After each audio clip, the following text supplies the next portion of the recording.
This is a story about the supernatural. Shelterwood is the land of dreams. If you want to find something here, you will. This is a story of disappearances and homecomings. I know your whole world has been turned upside down, but listen, I was really hoping I could convince you not to go back out there. Investigating the disappearance of my sister, Sadie DeRosso. I've never heard of anyone coming back, ever. Subscribe now to Shelterwood, a suburban gothic, to follow this story. Adobe Acrobat Studio, so brand new. Show me all the things PDFs can do. Do your work with ease and speed. PDF Spaces is all you need. Do hours of research in an instant with key insights from an AI assistant. Pick a template with a click. Now your prezzo looks super slick. Close that deal? Yeah, you won. Do that, doing that, did that, done. Now you can do that with Acrobat. Now you can do that with the all-new Acrobat. It's time to do your best work with the all-new Adobe Acrobat Studio. Hey friends, this is Audie Cornish, host of CNN This Morning and The Assignment, and guess what? Every story you care about, every angle you want unpacked is now streaming on CNN. That means you can catch my show or other CNN programming whenever you want on your favorite device. And a subscription also gets you access to exclusive video series and unlimited articles. So subscribe to CNN at cnn.com/subscription. Put your name on it. Just put your name on it. That's all I say. Be a man or a woman. Put your name on it.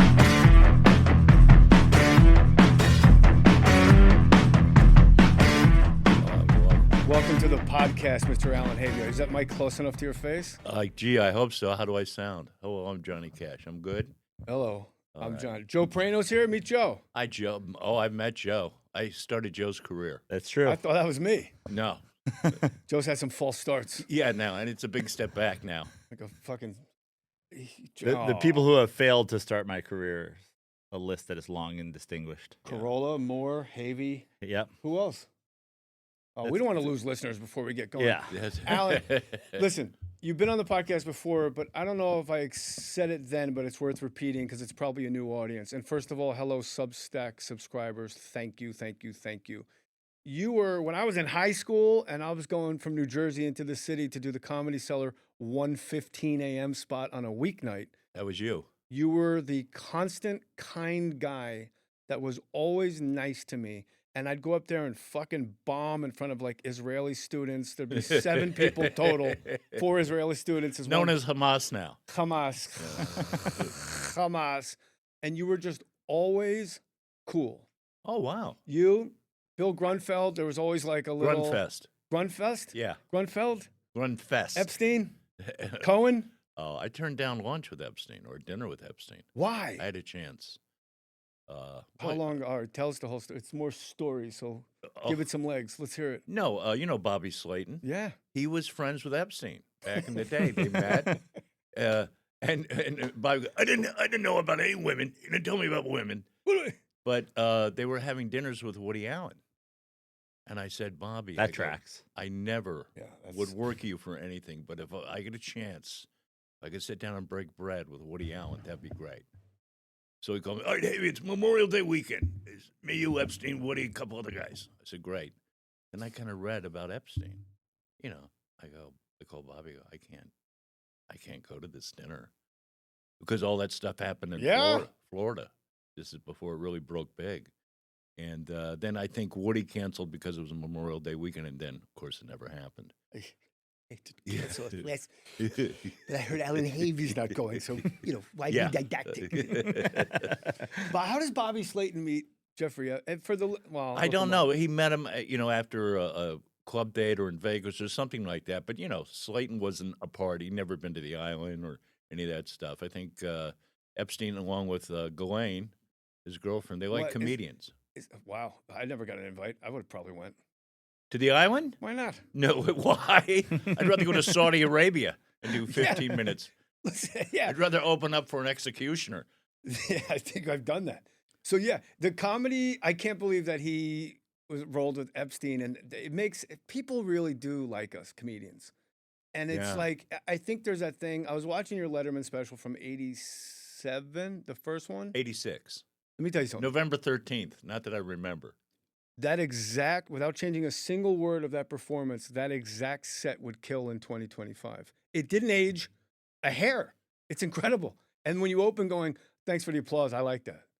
Like already I'm in. And that was a new joke. I did that just for that thing because before I went out a couple of days ago, I need to open with something and then get into it. But I specifically picked material during my career when I was on television that it wouldn't get old, that it would just, Well, the second one, you're observation. talking about the trial of Bernie Getz. Well, it just happened. So nice try. No, the adjustments, but you look at my two HBO half hours, they can still run today. Are you aware in real time that you're doing sort of evergreen material? Yeah. Really? Yeah, I wanted it to last. Because I saw Mohr down in Miami, his half hour, it was so sharp and so good, and it was all contemporary politics.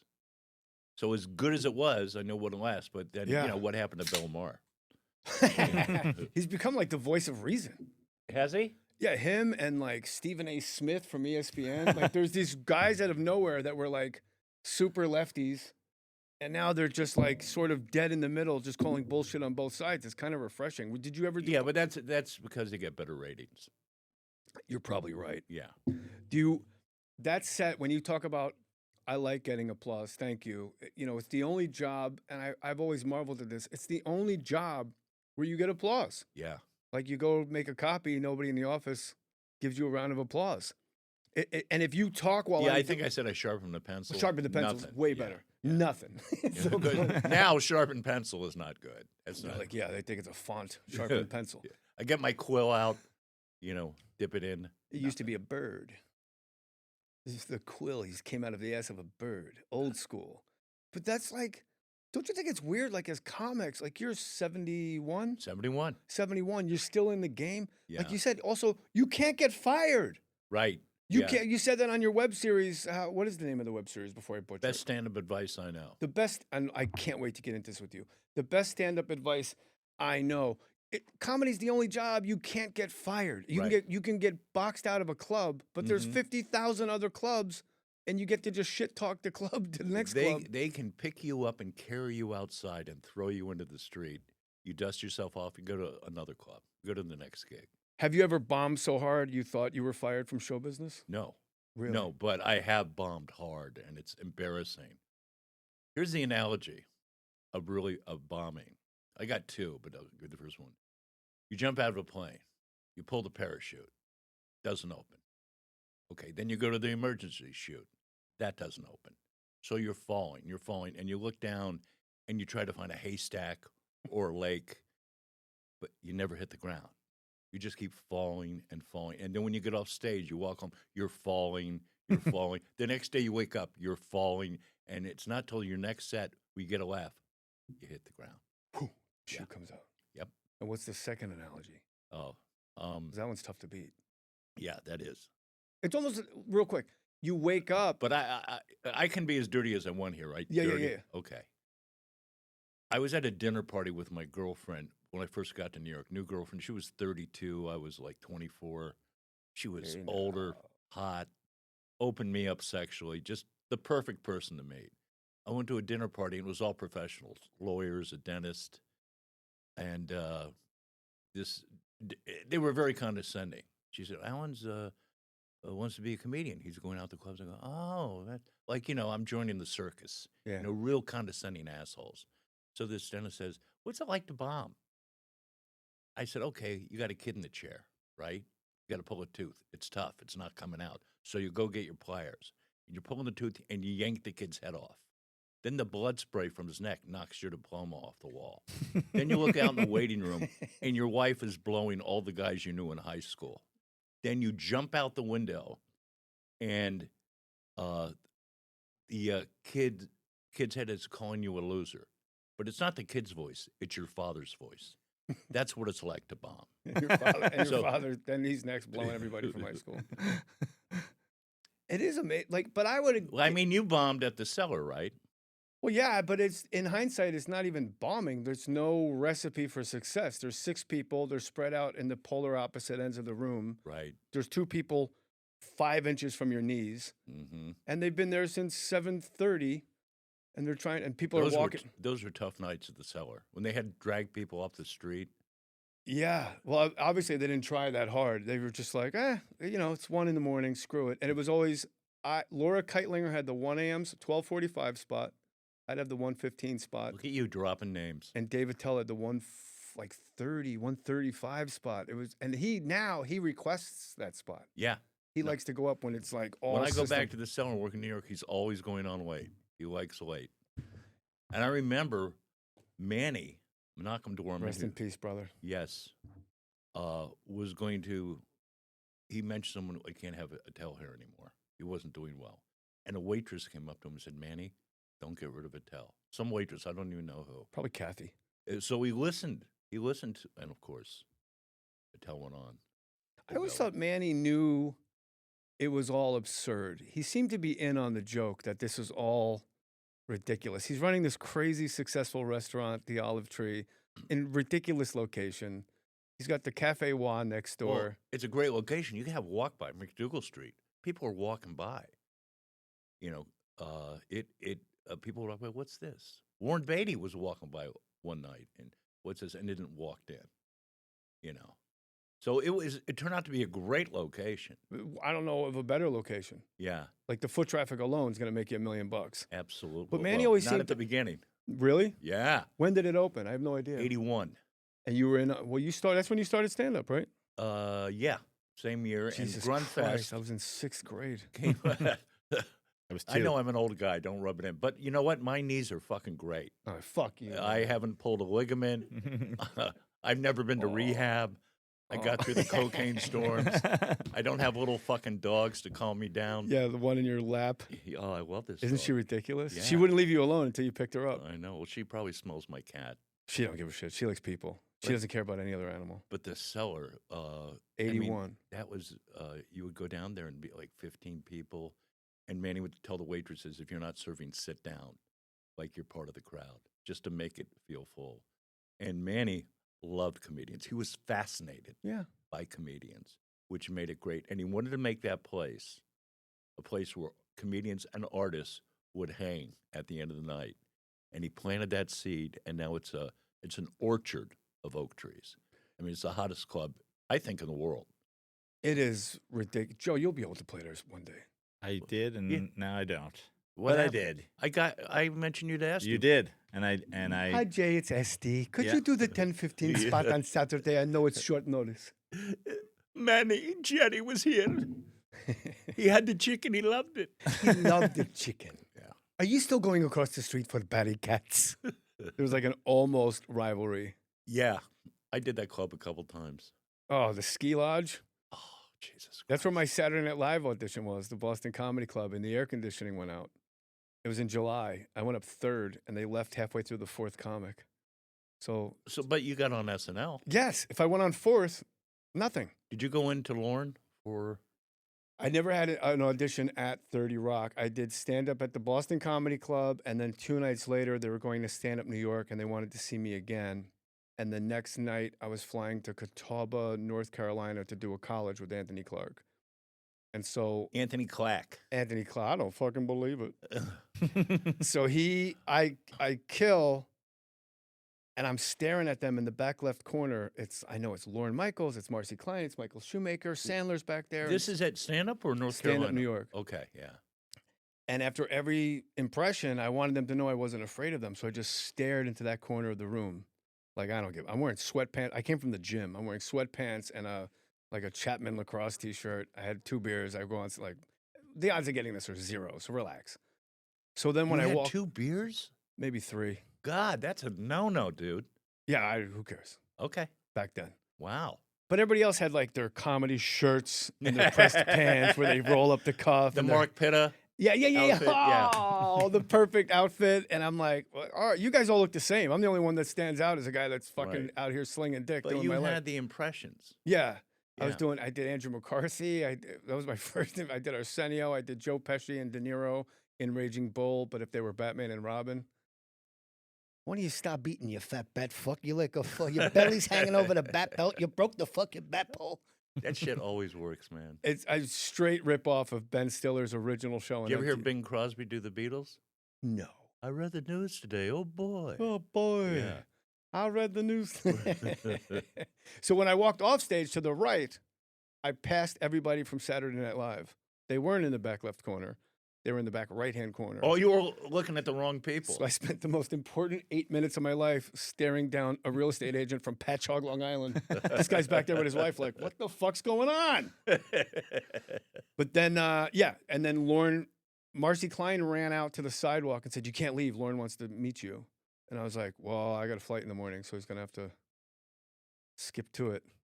I didn't know. He started my career. Tell me. Lorne Michaels. The news show. Alan. Remember the news show? I do vaguely. I'm more about Night After Night, which I was obsessed with and still am. We'll talk about that later, but Lorne Michaels, they had open auditions for it. It was his new show. It was going to be at 10 o'clock on Friday nights. It was basically the same template as SNL. The cast. Tell me who you were on it. John Candy, Dan Vitale. Was Dave Thomas on that? Yes, Dave Thomas. The hardest I've ever laughed at television was a sketch from that show. It was the Frightened Family.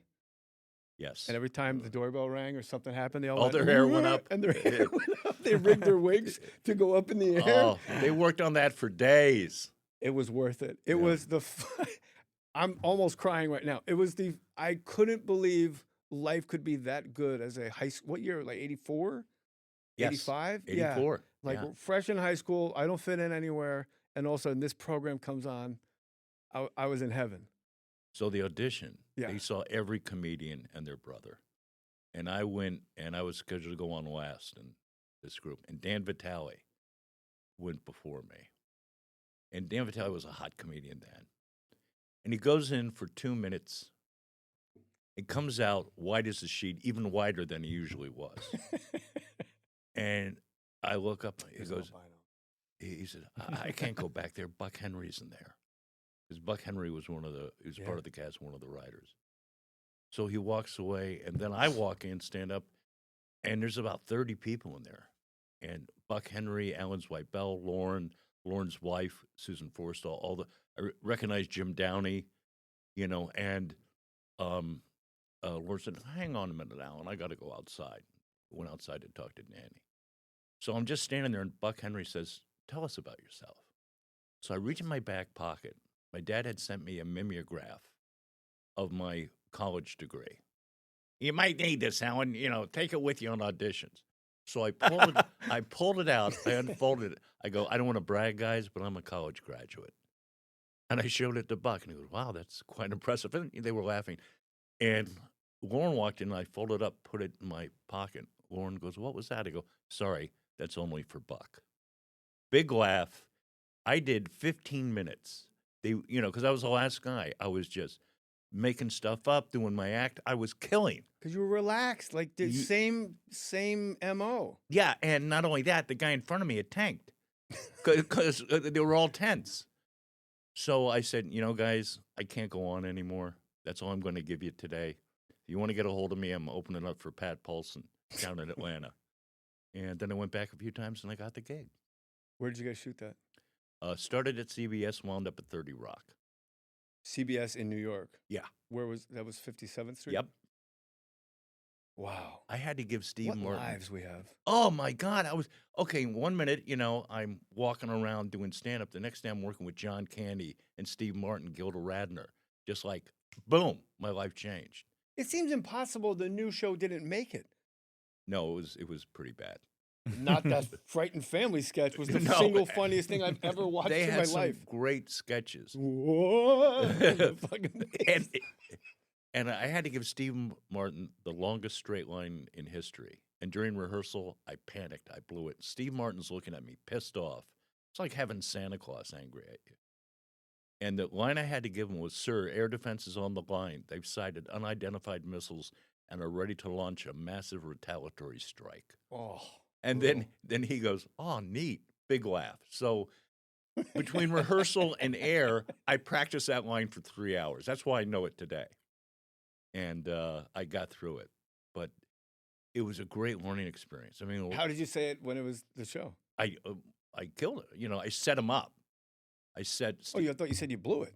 I blew it in rehearsal. Oh. But then at air, because I ran it for 3 hours, I delivered it. He said, "Oh, neat, got the laugh." Oh, I was so relieved. But it was a great learning experience.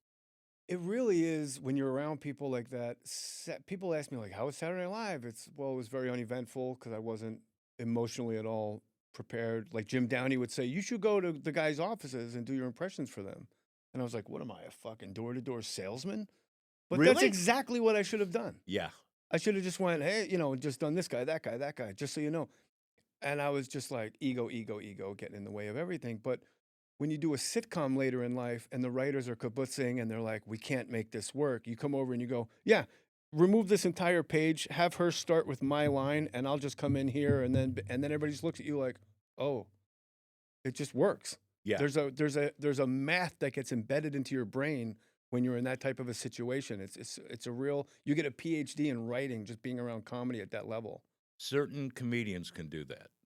I mean, it's amazing what we know, the equation of making things funny. Like, just take out that line, and I'll come in with this. Or give her my line, which no comedian likes to say, but I think guys like you and me are like, I'm happy with less. That's fine. I'm good. I'm here. When I know a comedian was going on Letterman, and I'm watching his set at like a Borders bookstore. That's how long ago it was. And they said, you know what, do a callback there. And he went on Letterman and got an applause break for it. And I was sitting at home watching. It made me so damn happy because I love comedians. Me too. The breaks I've gotten, the advice I've gotten, 90% of it comes from comedians, other comedians. And here's my philosophy about stand-up. We're out for ourselves, but we're in it together. So if you can help your fellow comedian, it's good. Yeah. And I find now when I go back to the cellar, a lot of young comics, in their 40s and 30s, I just love hanging out with them and talking to them. Well, plus, I experience it, and I can't imagine what it's like for you because you're the generation ahead of me. Like, I go do Hollywood Squares, and everyone's kind of less time than me in the game. But it's kind of like you're the old gunfighter coming through the saloon doors, like, whoa, like, whoa. Exactly. I can feel, how do I say this without sounding like a dick? I can feel respect, and I can feel brotherhood. Yes. Like, we're all in this, and he knows, like, he's here. We all know. Like, Right. we're all in on it. So with you, I'm 71. So I'm at least 20 years older than most of the comedians, 30 years older. And you got new guys coming in, and they come up, oh, I used to watch you in grade school. I used to watch you in high school. Yeah, guilty. You. Are you So- still touring? Do you still tour? No, I pulled It's a back young from- man's game. Yeah, and I'm out. I just got out this year. And the reason I went to New York is to be an actor. Really? And then the stand-up started taking. I went into a club at the Improv, and I had a partner for a while, and that wasn't working. Who was the partner? He's not John McFarland. Okay. And we had artistic differences, but I would see comedians go on, get up, get laughs, and go home. They didn't have to rehearse. We did skits, and I go, that's what I got to do. Fuck this acting thing where you run in with your resume, you throw it under the door, and you haul ass. God forbid they should cast you. And once I got into stand-up, I go, oh, this is it. This fills the ego. This fills the creative need. You have an audience, like you say. It's just like people say, well, you worked as a comic for so long, and now you're getting breaks. I go, no. You're there when you get the laughs. You're in the room. You're not an actor in a movie, and then you got to wait 5 months for it to come out, and maybe you get another job out of it. You're constantly working, and you're constantly getting feedback on what works. That's why I say in my web series now, it's the greatest job in the world. It's not even a job. It's a life. That's what it bothers It's me. a vocation. But it's also an avocation because we would do it for free if we were left. If we all won the lottery, we'd just. Fuck, man, you're gonna fuck it up for a lot of young comedians. You would do it for free for a while. Well, if I won like the lottery, people were like, "What would you do if you won billions of dollars?" It's like, well, I'd do my podcast, I'd act here and there, and I'd go and do spots. Yeah, because that's just. I'd wear a nicer shirt on stage.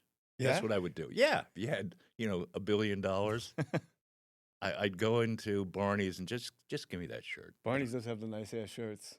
Yeah, I like Do you Barney's. think? But now you act often, maybe not as often as you want. I don't know how you feel about it, but all your acting. It seems like we have this parallel trajectory where I tell people all of my act. They're like, I just know you as an actor. It's like, no, all the acting I got is because of my stand-up. Absolutely. It's not because I've dedicated myself to the craft.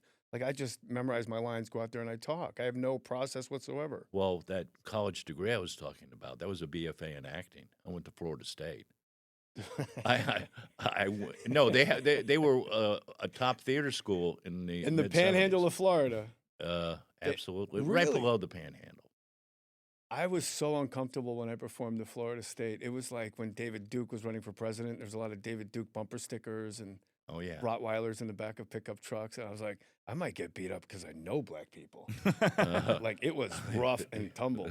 And then I did their homecoming and I'm like, oh, okay, this is cool. The powwow. Yeah. I did in '93. I opened up for Howie Mandel, and the voice of guy Rickenbacker or whatever his name was, he was the announcer, Florida State announcer. So I gave him a piece of paper. I go, here are my credits. He goes, I got you. Okay. So the band's on stage. Dan, da, da, da. He goes up, what do you do when you graduate from Florida State? Some people go into business. Some go into law. This man went into show business. I'm back like, he goes, and he did this, and he did, ladies and gentlemen, you're alumni Allan Havey. It's just like, holy. Oh, he hooked you up. Oh, my God. The crowd, and I just grabbed that energy, and I fucking dug my heels in it, and it was a great moment to go back to your alma mater and destroy in the basketball arena. Wow, that's good. I remember I was at the Tacoma Comedy Club, and the MC goes, you may recognize him from the radio, Jay Mohr. That was my intro. This year. You may recognize him from the radio. Yeah, I got a face for it. I did a club in Staten Island, mob club. Millard Fillmore's? What? Millard Fillmore's? Might have been. Bowling alley? No. Oh, okay. The bar. And I went there with Dennis Wolfberg. And what are we doing here? And I'm on my way, and I'm like, oh, this is going to suck. He goes, oh, you got to be positive. Oh, no, this is going to suck. So we get there, and I'm there. I'm opening. Dennis is headlining. And they said, where's the MC? I go, we got an MC. And then they said to Barner, Mike, bring up the comics. He's behind the bar. He takes his apron off, goes over to the jukebox, pulls it out. The summer wind came blowing in. And, all right, shut up, everybody. Here's your first comedian, Allan Havey. So I go up, and I look down. There's a guy with a plaid jacket. I go, that's a nice jacket. He pulls it open. There's a gun.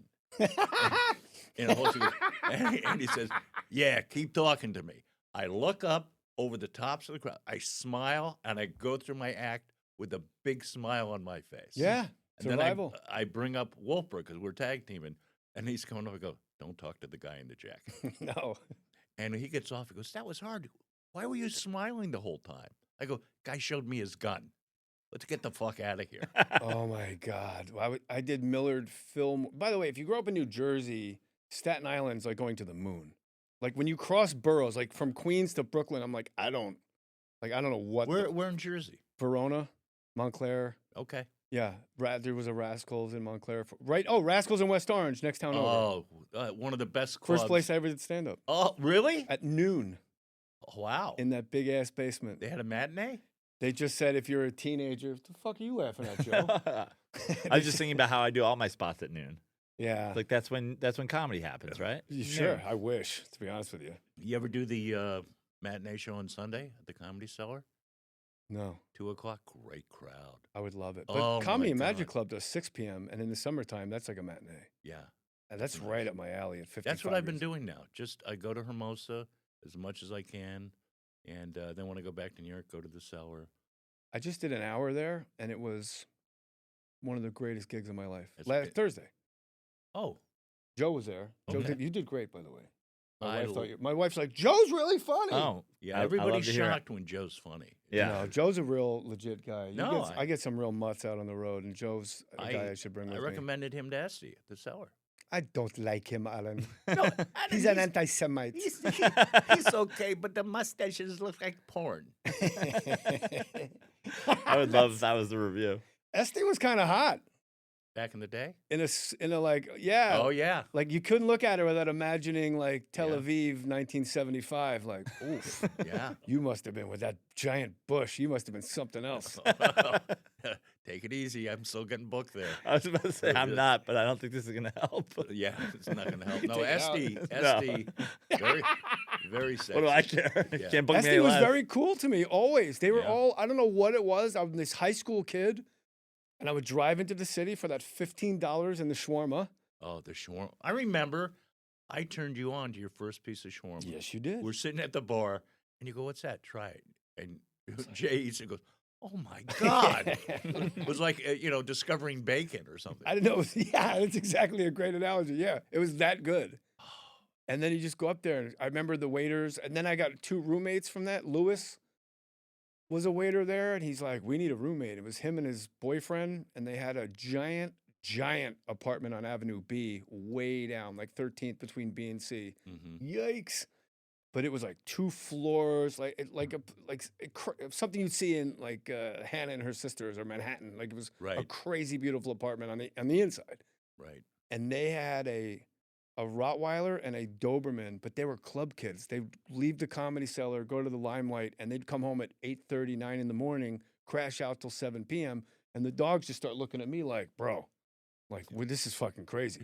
So I just like adopted these dogs, and I would walk them through the hood I trained the dogs. I had both dogs off leash.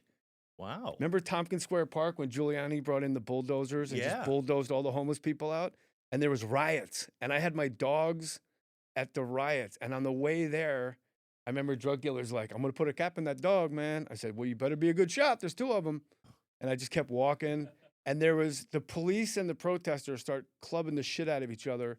And then the protesters getting their heads caved in. These 2 guys run towards us. We're on the other side of the fence in Tompkins Square Park.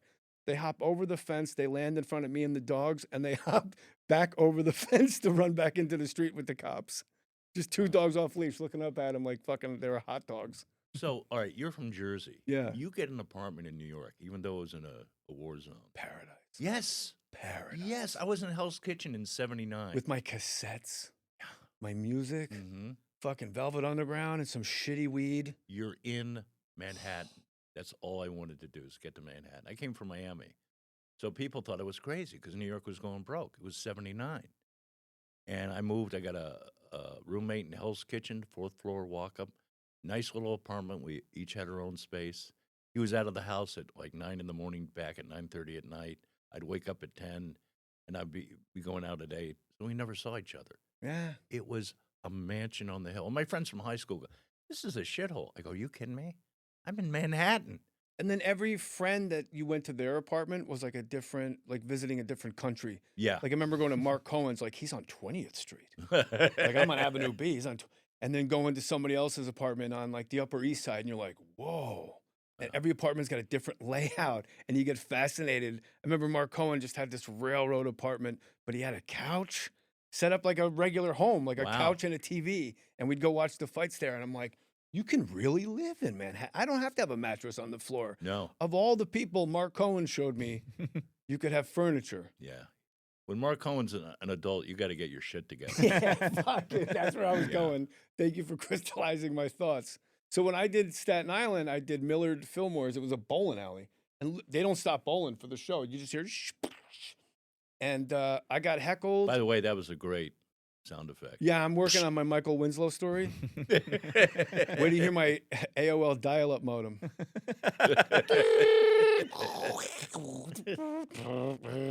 It goes on for 11 minutes. And then you just see Mom, get off the phone. half a pair of titties, and then it keeps coming down a little more. You're a porn guy? You were a porn guy back in the day? Oh, obsessively. Really? Yeah. Never got into it. Saw Deep Throat when it came out. in the whatever year that was, like 72. Yeah, I was 2 years And old. we, me and my buddies, we're going to go see a porno Deep Throat. We walk in, and the first thing I see is a big veiny cock on the screen. I just went, oh, Jesus. Yeah, and now I'm hungry again. Thanks. I just got over my pangs. Was that yeah. part of rehab? No, Cock. I realized when I did like step work and stuff, I realized, oh, I'm not a sex addict. I'm a child. Somebody has that. I want that. but I'm way too. I'm a very extroverted introvert. I'd rather just go home and take a nap than have to put in all the work and effort. Like, what are we doing? Yeah, we all would. Porn's our friend. No, not into porn. Good, I know. because you have a soul. Well, you know what it was? My dad got me into old movies when I was a kid. Like Deep Throat. well, no, but he was nice. He got me popcorn. Put it on his lap. No, but I would watch old movies as a kid. So now with Turner Classic Movies, to me, it's like heaven. Greatest channel in the world. Yeah. Yeah, I love old films. What are your go-tos? I just like that came out of porn. You're like, I don't watch porn. I watch Turner Classic Movies. It's called segues. Yeah. Okay, Joe. This is why I'm still working today, working the top venues. Joe goes on stage and comments on his own outfit. That's his opening act. I know what you're thinking. No, he doesn't. I was gonna. I have I'm part this and I'm part this. You know what that makes. You know what that means? It means I'm just surprised he's married. I just found out he was married. Smoke show. Really? He's got no business being with her. Okay. Gorgeous. Hi, Charlotte. I'll never meet her. This episode is sponsored by BetterHelp. My friends, it's getting darker earlier, and that makes me a little depressed. Yes, I have seasonal mood disorder. Did you know that's a thing? I didn't either until somebody told me that. How did I learn that? BetterHelp.com.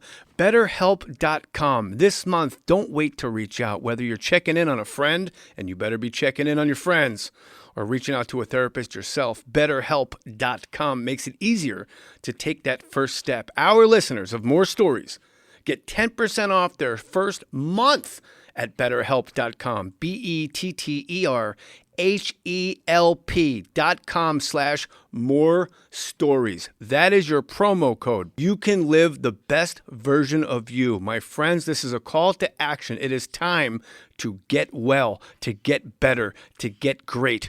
BetterHelp.com/more stories for 10% off your first month. Help is out there. There is a therapist for you.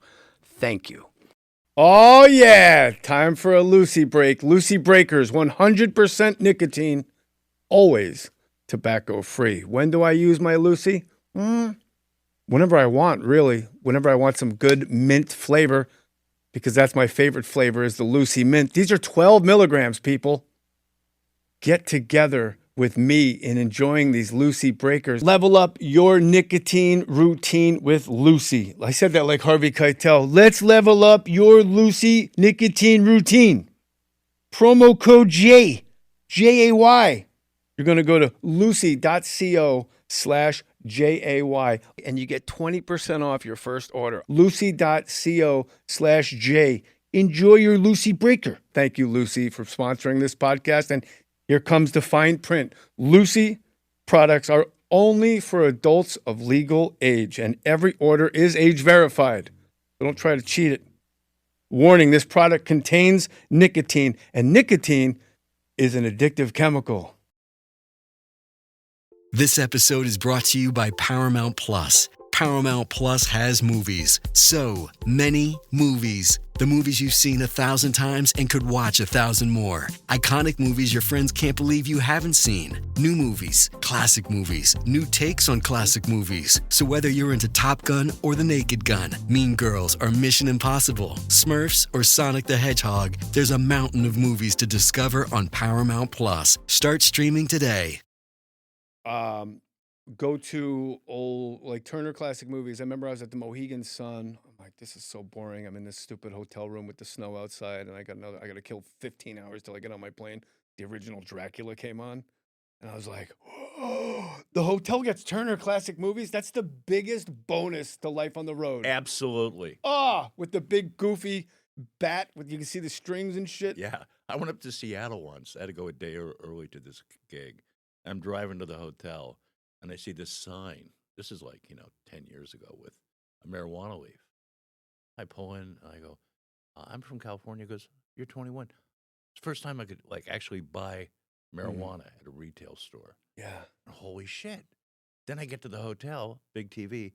They had Turner Classic Movies on. And you got a fresh That's it. And you got a doobie. Yeah. What was on? Do you remember the movie? Oh, no. No, but I'll watch just about anything. It is amazing. And now they have so many great movies. They break it up into different programming. Like this is the noir. This is night where it's just noir. This is night where it's just silent movies. Mm-hmm. This is the, And then you have Summer Under the Stars in August where one movie star, all their movies in one day. Well, they do that a lot. They do that kind of pretty often. Who was it yesterday? It was Katharine Hepburn or no, Julie Andrews. It was. I think it was her birthday. Yeah, it was Julie Andrews. Yeah. You have a fear of tadpoles? No, that's just bullshit. Someone put that in Wikipedia. I did that. Don't start getting on mic now, Joe. On your web series, So You Want to Be a Comedian, your 2 rules for stand-up comics. Well, it's called Best Stand-Up Advice I Know. That's the first episode. So You Want to Be a Comedian. New episode just came up yesterday. No excuses. I subscribed. Thank you. Every Monday. Best stand-up Advice I Know. That's the name of the web series. Okay.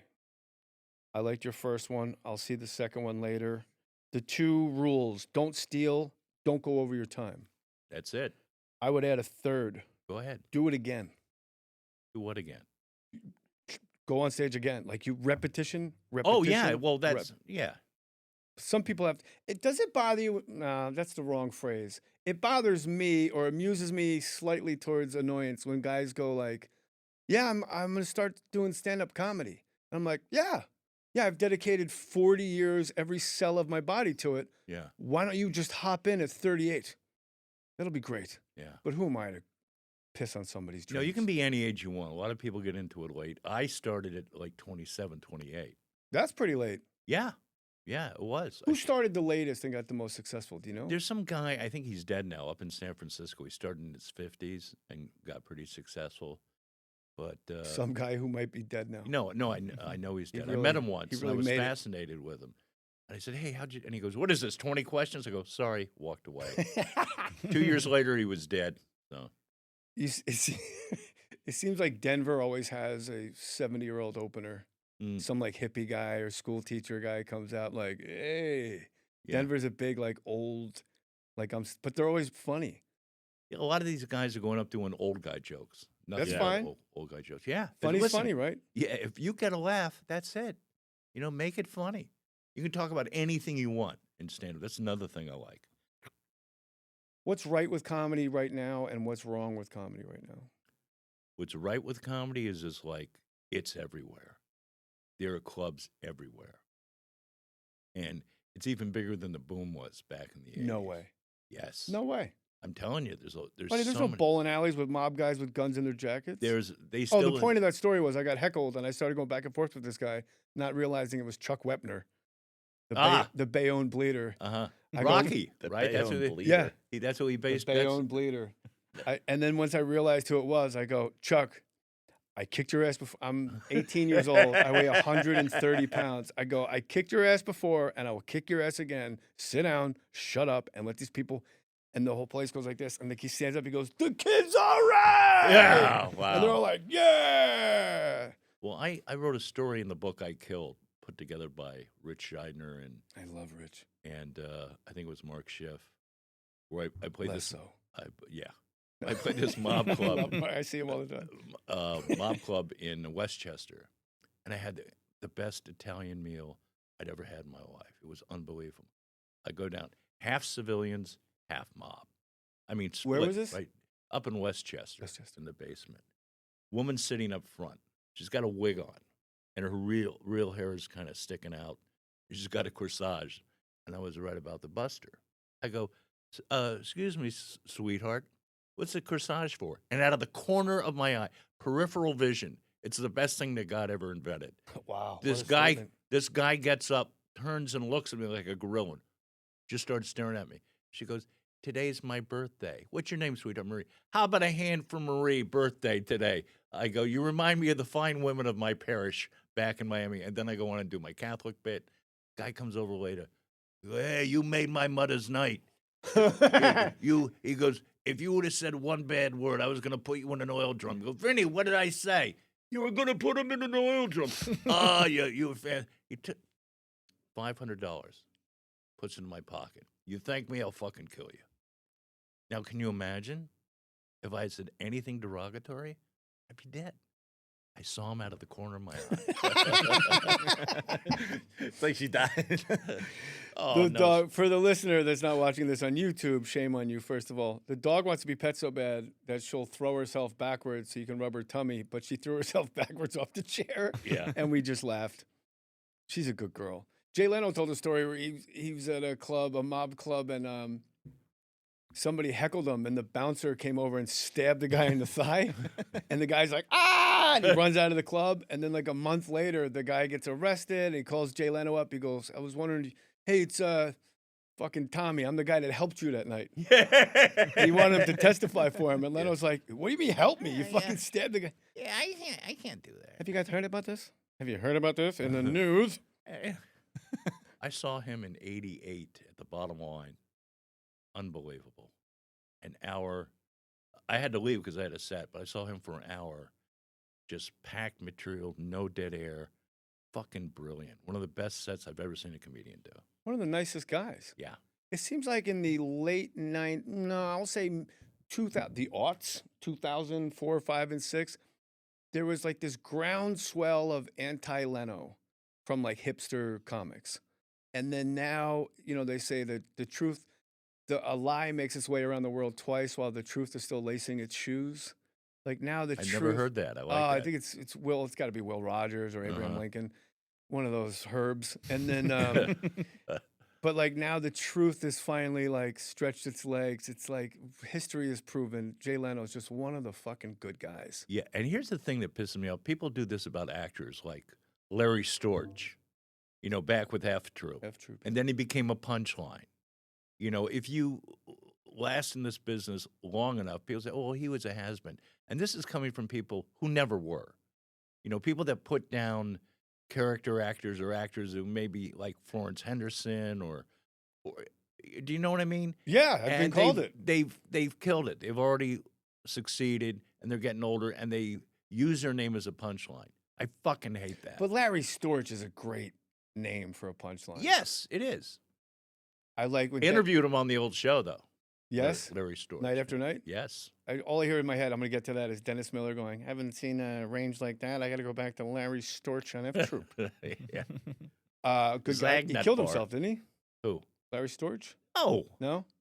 Oh, he lived to like 98. I don't know. Who's the guy? No. Christopher Reeve? No, Christopher Reeve fell off a horse. No, that's Reeves. Christopher Reeve played Superman first. He jumped out of a window thinking he could fly. George Reeves. What did I say? Christopher. You didn't let me finish.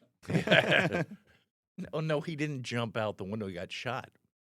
I'm fucking a font of I should be Yeah. Joe Rogan at this point. No. Just all the fucking misnomers. Yeah, you're out there around the world, and, Can I tell you and about the truth is lacing its ivermectin? shoes. What's it called? Yeah. The horse-based? Yeah, what is it called? Ivermectin. Let me tell you about ivermectin. It cures fucking... No, just... Well, ivermectin was made for humans. The guy almost won a Nobel Prize. It's all bullshit. What you heard, it was just for horses. I don't know. I was just making fun of Joe Rogan. Night After Night, you interviewed George Carlin, Gary Shandling, Helen Hunt, Dennis Leary, Terry Gilliam. I'm going to remove Helen Hunt just to keep it with comics, but she's a beauty. Yeah, you worked with her, right? Yeah. Had a good time. Mm-hmm. Nothing really to report. When you were interviewing, was that your sweet spot? Like professionally sitting across from, Carlin and Shandling? Like these are your guys, right? Yeah, it was. Well, Shandling was much closer to me in age.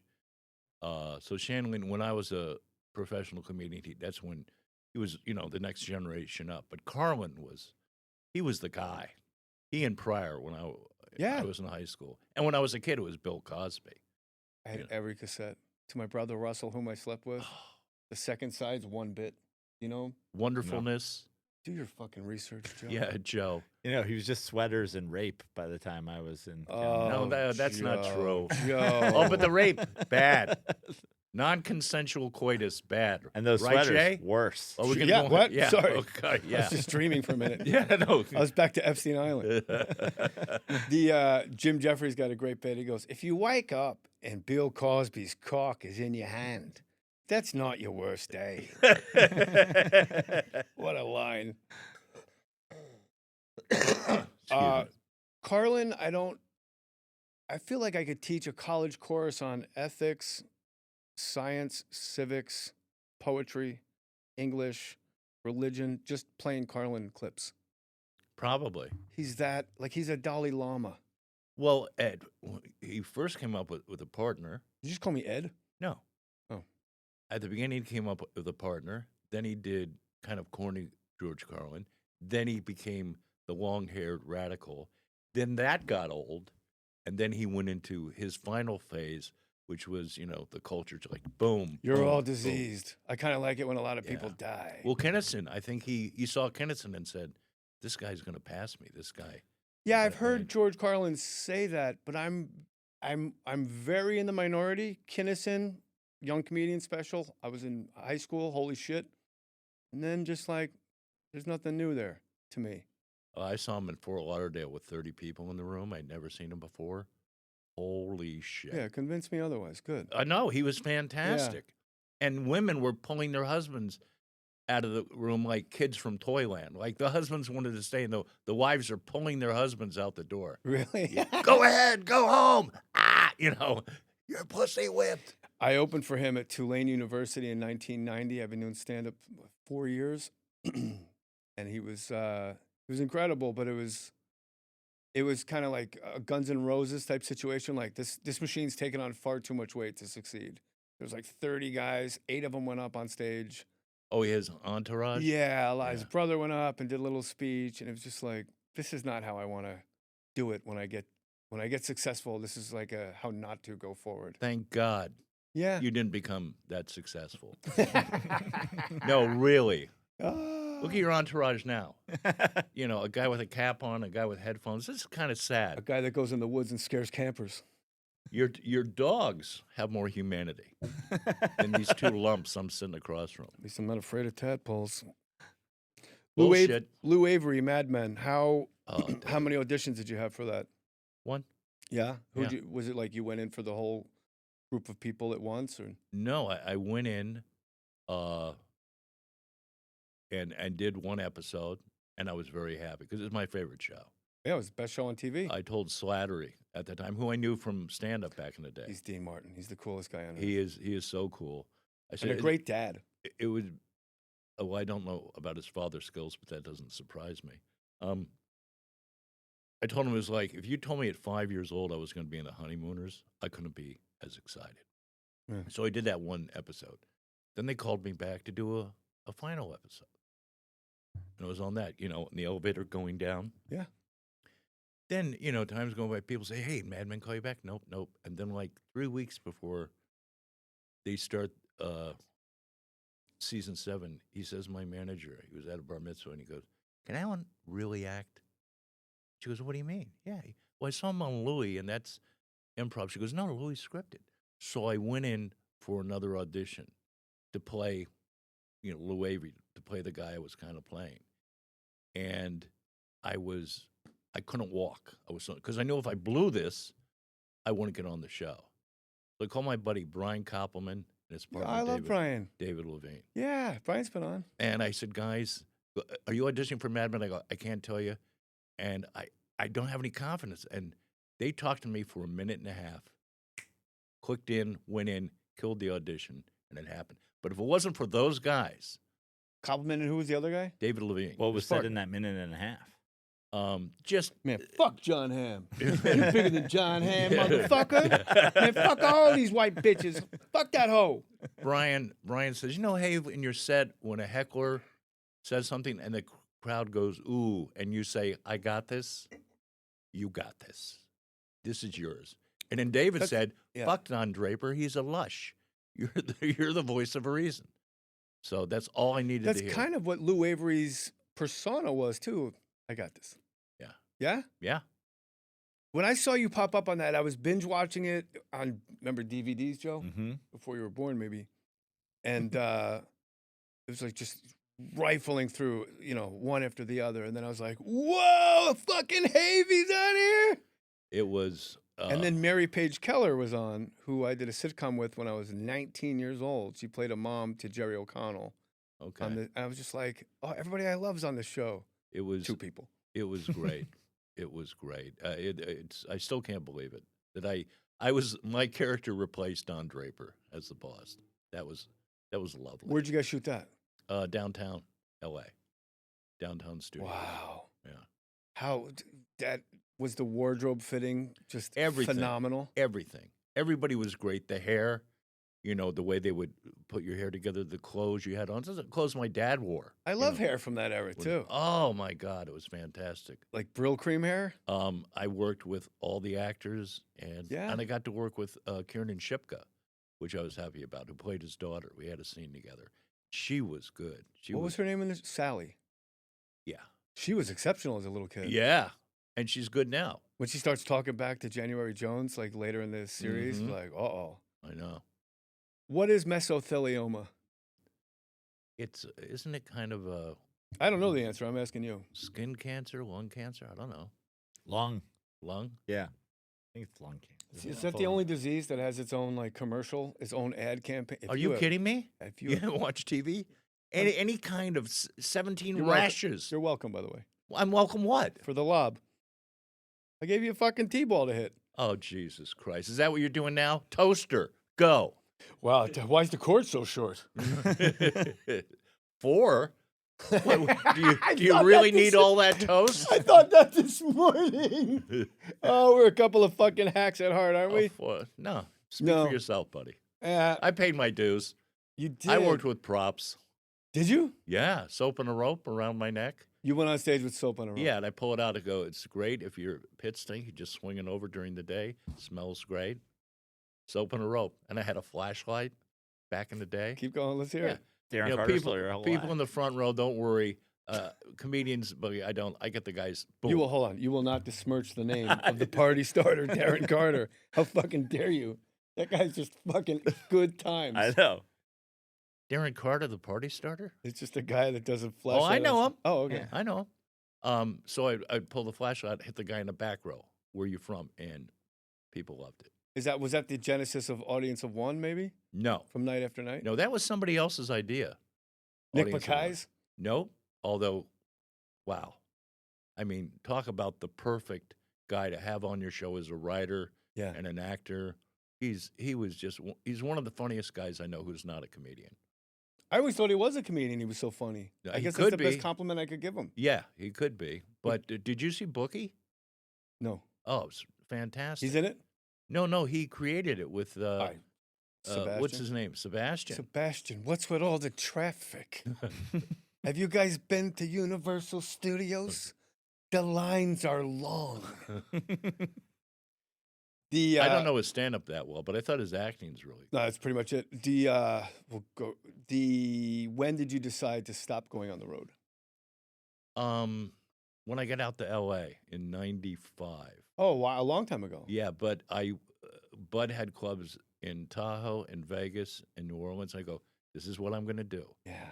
I'm going to tighten my belt, just do these clubs, so if a audition comes up, I can fly back or drive back and do the audition. And I just grinded it out. Horrible at auditions for a while. I went through a bad slump. But then I started to work on this seminar idea I had called Curtain Up. I would go to schools and say, here are the 2 things I did after college that worked, and here are 2 things I did that didn't work. So I started working on that. I was listening to not only Tony Robbins, but anyone I could find online with advice. And then I started taking that advice. And then the auditions got better. So I started getting cast more. But you took like Tony Robbins and applied it to your stand-up, to your audition process, and it was successful. Not only Tony Robbins, but all Bruce these Smirnoff, people. all the greats. Yeah, Bruce Smirnoff. He called me a kike. But I just started working on helping people make that transition from college to real life. And I thought it was a good idea, but then I started taking those values and, hey, why don't you fucking follow your own advice? We are the last ones to take our own advice, aren't we? Yeah. But I did, and started meditating. Are you still meditating? Yeah. I was kind of bummed I didn't get to my meditation before this. I'm a better interviewer when I've meditated.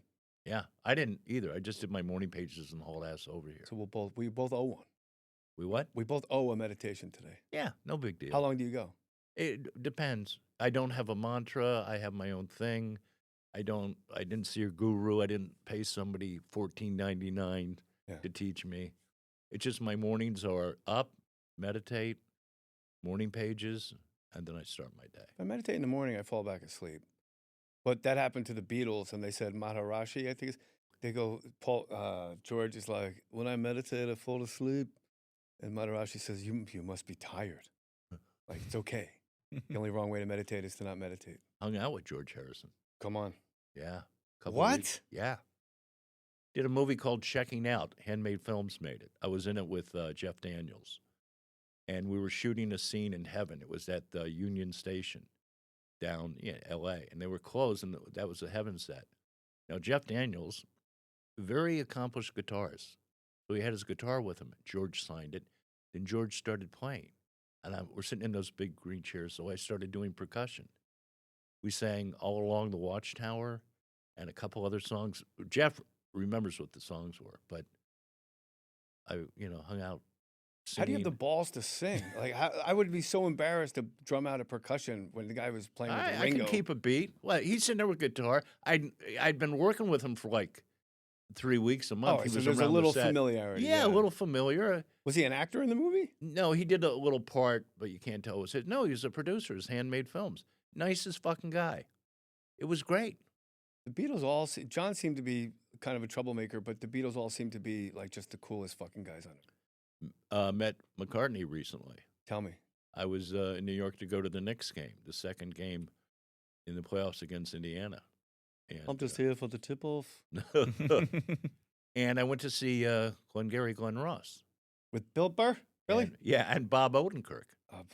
Bob's the best. Yeah, he's so good at the play. The play was terrific. Yeah, I bet. And my manager, Naomi Odenkirk, I called. I got house seats, so I went. And I go backstage, and I go in the bathroom and come out. There's Paul McCartney standing right in front of me. I go, "Hi, I'm Alan." He goes, "Hi, Al. Nice to meet you." And that was it. Oh, my God. Yeah, and then I took a picture of him and Burr and, just hung out. But I didn't, it wasn't my gig, so I just stayed in the background. Did you meet either of the other two Beatles, or are you just shooting 50% on the Beatles? I met Ringo once on Letterman. Let's go. 3 out of 4 ain't bad. Peace and love. No, he was on. He was another guest. I was on. I go. They go, Ringo, this is Allan Havey. He goes, "Oh, nice to meet you." They all have that dopey voice. Well, it's they're Liverpudlian. I didn't. With Mike Sweeney, Comedy Cellar. Yeah. I didn't say we were and Conan. I didn't say we were bigger than the Beatles. I said we were taller. Mike Sweeney. You know what he did? Mm. Remember Keith Haring? Yeah. Oh, that's right. He had these posters up for people who don't know. Look up Keith Haring. He had these posters in the subway he would put up. This is before, of course, Sweeney went around and took like 60 of them. Yeah. 40 or something. And he sold them. And now he's an art collector. I don't know how much he made off, but he had the foresight to say, these are going to be worth something one day. I forgot about that. Yeah. He was like a millionaire from those fucking Keith Haring. Absolutely. That he stole off of lampposts. And then he worked for Conan for 30 years. And then Mike Royce was a showrunner. Mm-hmm. Who was on this show? Who was on this podcast? And was it Greg Fitzsimmons? Mike Royce was somebody. It's when I was sitting on that side and we were at the studio. Mike Royce. Really? I'm that bad a guess? You got to reminisce now? Let's get back to me. Sorry. What the fuck, man? When did you come out of the closet to your parents? How old were you? I didn't. I waited till my mom died. Yeah, you would have. That way I didn't feel bad. Where did you go on stage for the first time? Kindergarten. I love the story. I'm not. This is how I got hooked on comedy. I was going to tell this in my web series, like Down the Road. But you spilled it early. Yeah. Well, when I was in kindergarten, the 8th graders brought in a huge tape recorder. This is 1960. Big reels, microphone as big as your head. Yeah. And the teacher said, whoever says their name the loudest and clearest will play the little nun and the little priest in the kindergarten graduation ceremony. What kind of play is this? It was Catholic school. Oh, okay. Okay, I don't want to hear any priest jokes now. This is the no, 60s. I converted to Catholicism. It's my problem. So I'm in the back of the room, I go, this is show business. So they played it back, and kids are going, they play it. Allan Havey, and I nailed my first audition. Yeah. So I got to play the priest, and this is 1960. Children were seen and not heard. That wasn't a cute thing. That was real. And I'm standing in front of these adults, and they're laughing and smiling at me, and I'm like, I fucking love this. I didn't say that, but and so since then, I always tried. Tell the listeners what the priest said to you afterwards, because you were getting laughs. Yeah. Priest said he was almost as good as I was. Patted me on the head. Yeah. Legitimacy. Yeah. It's like the Carson's couch. I was say, it's the first SD as a priest. Yeah. Okay, you can work here. Oh. And then I knew my first joke at the dinner table. After Kennedy was elected, my father was, we had fried chicken that night. My mom made great fried chicken. There was one piece left. My brother and I wanted it. He goes, all right, boys, if you can tell me what the F stands for in John F. Kennedy's name, you can have the piece of chicken. And I knew it was Fitzgerald, but I said Fidel. My parents cracked up. I was like, 6, 7 years old. Did your brother have a guess? They were laughing too hard. I got the piece of chicken. And I realized then being funny is better than being right. Wow. Yeah, that's great. That was a good lesson. And we saw Kennedy like 3 days before he was shot. Gee, didn't help. No. My dad took us out to the airport. He made a speech, and then 3 days later, he was killed in Dallas. It's a crazy time. Everybody got assassinated. Like, people think now the country's coming apart. I'm like, yeah. But in 68, 69, anybody that stood for peace, they blew their heads out. During the whole 60s. Kenny got shot. There was a war on TV. Martin Luther King, Bobby. It was Malcolm fucking X, too. riots. And people were, what are my children going to hear about Bill Kent Clinton? State. Yeah, Kent State. Crazy. I know. Was your relationship with your dad good? Yeah. Yeah, so you didn't have like that. I had the insatiable need to be recognized by my dad, who was there, just wasn't very effusive with praise and interest. So I'm always just trying to get that dad approval, like that pat on the head from my father. No, I got it from my dad, but also very angry. Corporal punishment, hot and cold. But we had show business. I liked old movies. So he The Honeymooners. Yeah. So we watched Gleason. So we bonded over old movies and entertainment and comedians. He'd wake me up, like at 8 years old. This is a story I tell. My dad would come in at night. I was 8 years old, reach under the covers and wake me up to watch Johnny Carson. Now, if he had molested me, I'd be an agent. We're not going to do better than that. Thank you for coming, buddy. Oh. This is wonderful. This was effortless. This is so much. I really appreciate you promoting the web series. I love it. It's great for comics. And I have I'm on a new show. Which is? Thanks, Kyle, for... You're not on the my paper. The paper. Oh, Oh, it's written right here. Look, where to go. On Peacock. And now it's going to premiere on NBC Monday, November 10th. Right there, the paper. Yeah, I know, but you didn't bring it up. I forgot. An Office spinoff, correct? No, it's not really a spinoff. It's from the same... Oscar is a carryover, though? Is that... Yeah, Oscar's a carryover, but it's... Joe, let me know when I can talk. I'm on your show. Just trying to help him promote his new show. Yeah, Joe's doing his work here. No, I'm not done with the paper. You It's know why I like the paper? It's one of the only shows when I saw the ads for it while watching other things that I went, Jesus Christ, that looks funny. Like every other show, the advertisements, I want to fucking stab my eyes out with a fork. Yeah. No, it's got a great response, good ratings. They're putting it on NBC November 10th. I think it's the first show from Peacock to go to network. You think that's the new thing now? We're gonna put training wheels on it, streaming like the training wheels, and then if we do well, we're gonna kick it over. I don't know either. Here's the thing: they call me, I show up, I stand there, I get a Coke Zero, I say my lines, I go home. Are you a book on set? Are you a crossword puzzle guy? You nap? Are you a napper? Books. What are you reading right now? Right now, I'm reading The Longest Day, rereading that. Oh, what a book. I read that on the set of the I was reading that when I got Jerry Maguire. And I read all the Lee Child books. I'm a big Philip Roth fan.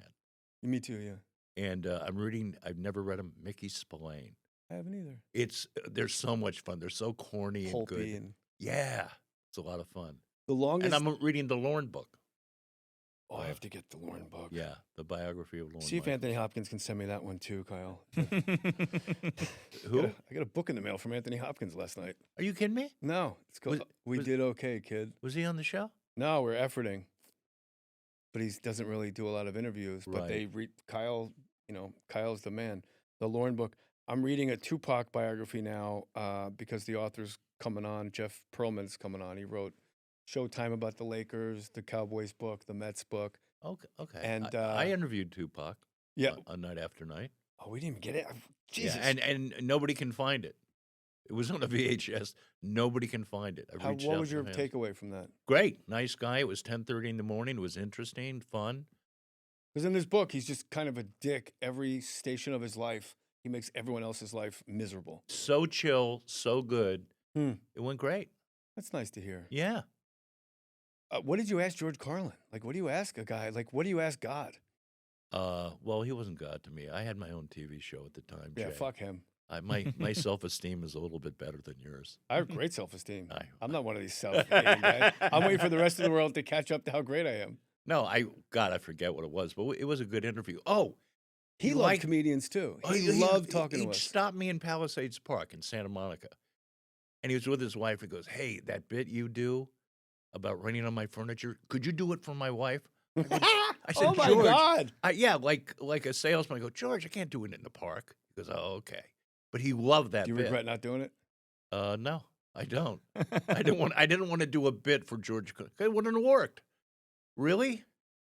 I'll do it if you can do the bit about the reversal of magnetic poles, George. You give me the whole closer to complaints and grievances. That 11-minute beautiful fucking Led Zeppelin. Do the hippy dippy weatherman. I wouldn't sweat the thunder showers. So the paper, I haven't watched it. I didn't do. Look, I did my research. Okay. It's on Peacock. It's streaming. You'll come watch an NBC Monday night. It's going to kill Monday Night Football. There you go. We're going to have a GoFundMe for Troy Aikman and Joe Buck. It's going to kill Monday Night Football faster than Dennis Miller. Yeah. Well, hey, man, I thought that tackle was he was having a Zagnut bar or whatever. This guy makes Zagnuts look like Lee Harvey. By the way, where is Dennis Miller? He's in Santa Barbara, angry, I guess.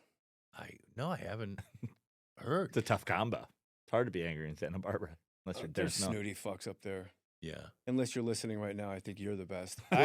He sold his place to Ellen for $100 million or something. He and I when I did the Tonight Show, Lloyd Bridges had just died, and I was talking about Lloyd Bridges, and Leno interrupted me to get to the clip, and I go, Jesus, Leno.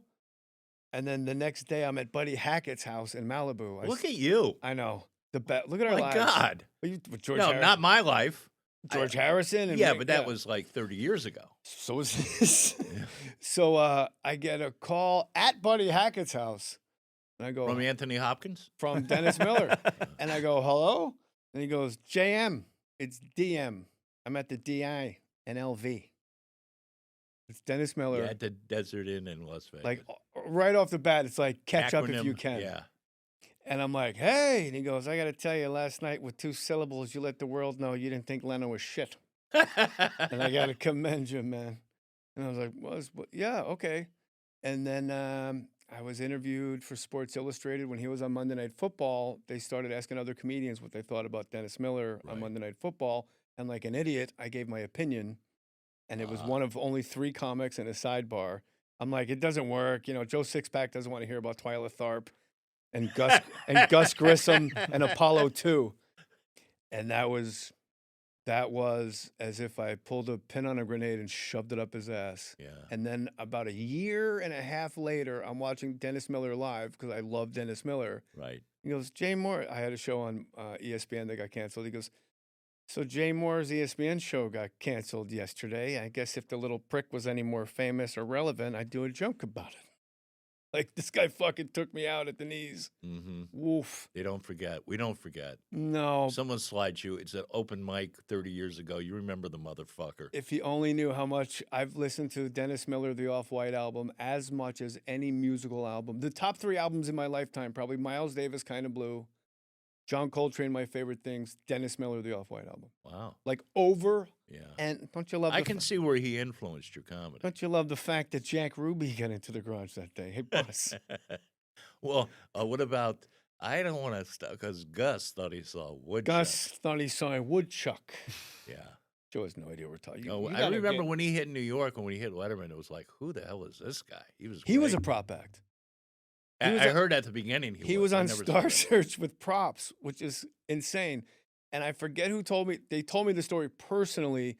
They drove with Dennis Miller to a gig. They were all in Pittsburgh, very hilly. And they had to drop Dennis off. And Dennis goes, I got to get my props out of the trunk, babe.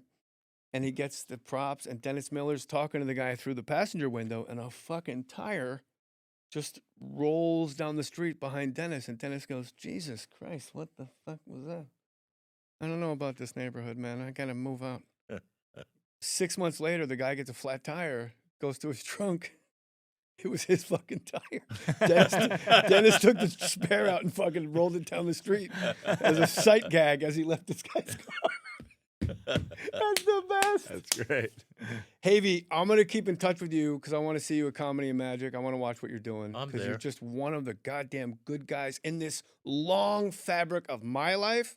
You're one of the integral stitches. Well, thank you, buddy. I appreciate that. Everybody watch the paper. And if you comment on any of these clips, make sure you write on the comments, hey, I love the paper and I love best stand-up advice I know. And then other people will get eyeballs over there. Or it's a free country. I appreciate it. Love you, buddy. Love you, man. Thank you so much. Jay Mohr's my uncle.